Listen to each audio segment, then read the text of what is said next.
IVC civilisation की।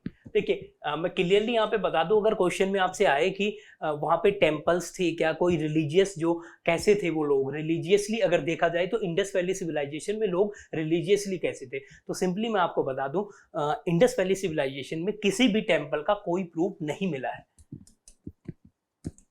Temple architecture present नहीं है।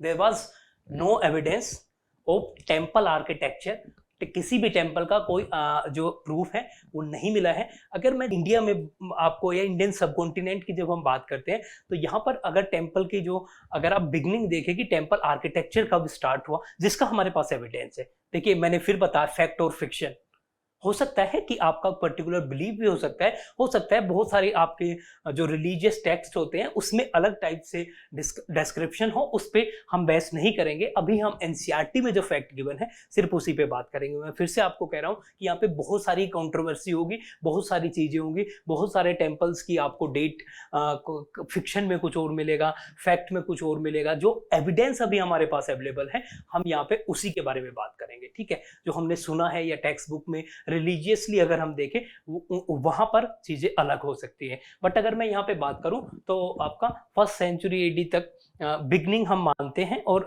अगर एक्चुअल जो टेम्पल आर्किटेक्चर है, जिसमें आप ये देखा जाए जो एक गोल्डन एरा भी बोला जाता है, वो गुप्ता पीरियड बोला जाता है। टेम्पल आर्किटेक्चर का जो गोल्डन पीरियड बोला जाता है गुप्ता, ठीक है। बट 1st सेंचुरी एडी के अराउंड जो है आपका, उसी टाइम पे या उसी के आसपास जो है आपका टेम्पल का जो आर्किटेक्चर है वो उसका इवोल्यूशन स्टार्ट हो गया था। उसी टाइम से आपका इवोल्व होते होते गुप्ता पीरियड में आप देख सकते हैं बहुत अच्छा टेम्पल जो आर्किटेक्चर है इंडिया में बिल्ड होना स्टार्ट हो गए थे। बहुत सारे टेम्पल आप गुप्ता पीरियड के देख सकते हैं, ठीक है। वो उसमें जो पहले अगर मैं बात करूं टेम्पल्स इंडिया में, पहले रॉक कट टेम्पल्स काफी थे अगर एंशिएंट टाइम की मैं उस पीरियड की बात करूं। बट धीरे धीरे वो स्ट्रक्चरल टेम्पल्स जो है आपके वो भी बनना स्टार्ट हो गए, ठीक है। अब दूसरी बात करते हैं कि मैंने आपको बताया कि रिलीजियसली वो क्या क्या थे, वो वहां पे कोई टेम्पल का एविडेंस नहीं था। बट इसका मतलब ये नहीं था कि वो बिलीव नहीं करते थे जो है अदर वर्ल्डली थिंग्स में, जैसे कि जिसको हम बोलते हैं जो चीजें हमने नहीं देखी हुई, ठीक है, या स्पिरिचुअलिज्म में उनका बिलीव नहीं था। ऐसा कुछ नहीं है कि ऐसा नहीं था, बट टेम्पल्स नहीं थे। टेम्पल्स नहीं थे तो जो रिचुअल्स थे, हो सकता है कि जैसे वैदिक पीरियड में हमने देखा रिचुअल्स आए, बहुत सारी चीजें अलग हुई। बट इंडस वैली सिविलाइजेशन में हो सकता है वो रिचुअल्स नहीं थे। बट फिर मैं आपको बोल रहा हूँ कि ये प्रॉपर एविडेंस नहीं है, जो एनसीईआरटी में गिवन है उसी चीज को मानना। अगर क्वेश्चन आया तो आपको ये लिखना है, there was no evidence of temple, ठीक है, नो टेम्पल। बट दूसरी चीज क्या थी, हाँ वो क्या करते थे, वो दे वर्शिप नेचर।